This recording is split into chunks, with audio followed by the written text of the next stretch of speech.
It all began on a quiet Tuesday afternoon, the kind where the air outside feels heavy with the scent of early summer.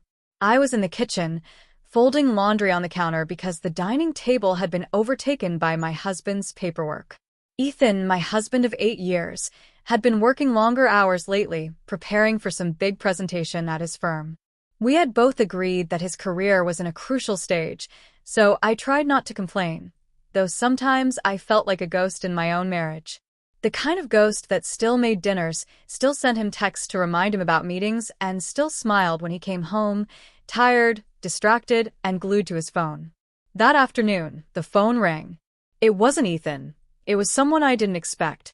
"Hello? Is this Clara?" the voice asked. "Yes, speaking. This is Daniel Matthews. I work with Ethan. He's, stuck at the office and asked me to check if you'd be okay with me giving you a ride to the community center tonight. I hear your car's still in the shop." I paused. It was true. Our sedan had been at the repair shop for days, and I'd been walking or taking the bus for errands. Tonight, I was supposed to help set up for the charity dinner at the center.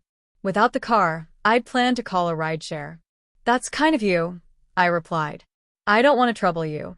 "No trouble," Daniel said warmly. "I'm headed that way anyway." I knew of Daniel. He'd been at our house once for a team barbecue, tall, with an easy smile, the sort of person who made you feel like you'd known him for years. At 6 p.m., he pulled up in a dark blue SUV. He stepped out and opened the passenger door with a polite nod. "Mrs. Hart," he greeted. "Please, just Clara," I said, smiling as I got in. We drove through the quiet neighborhood streets, conversation flowing easily. He asked about the charity event, about my work as a freelance designer, even about the dog we'd adopted last year. It struck me how intently he listened, not just waiting for his turn to talk.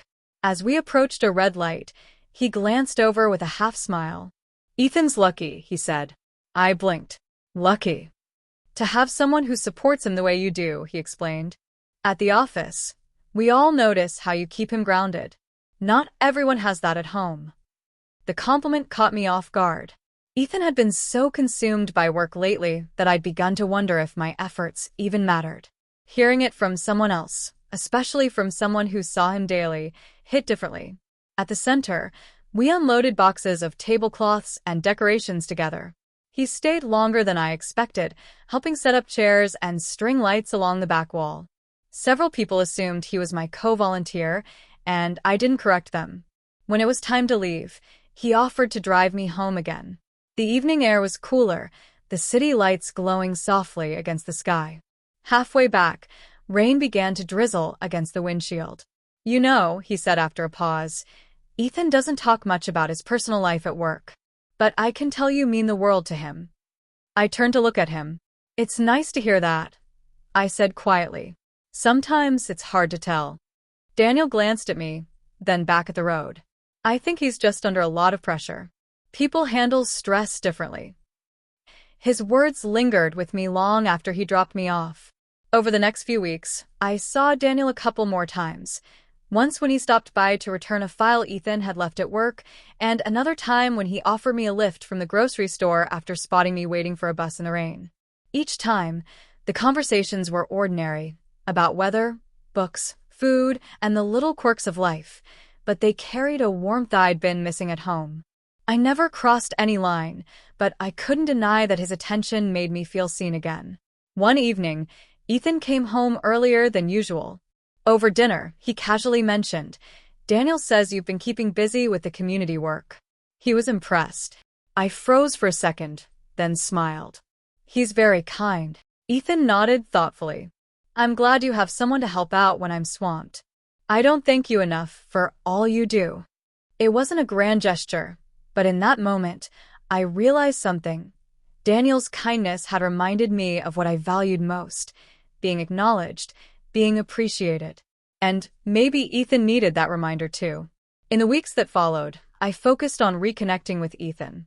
I suggested weekend walks, coffee dates, even helping him with small work tasks so we could spend more time together. Slowly, the distance between us began to shrink.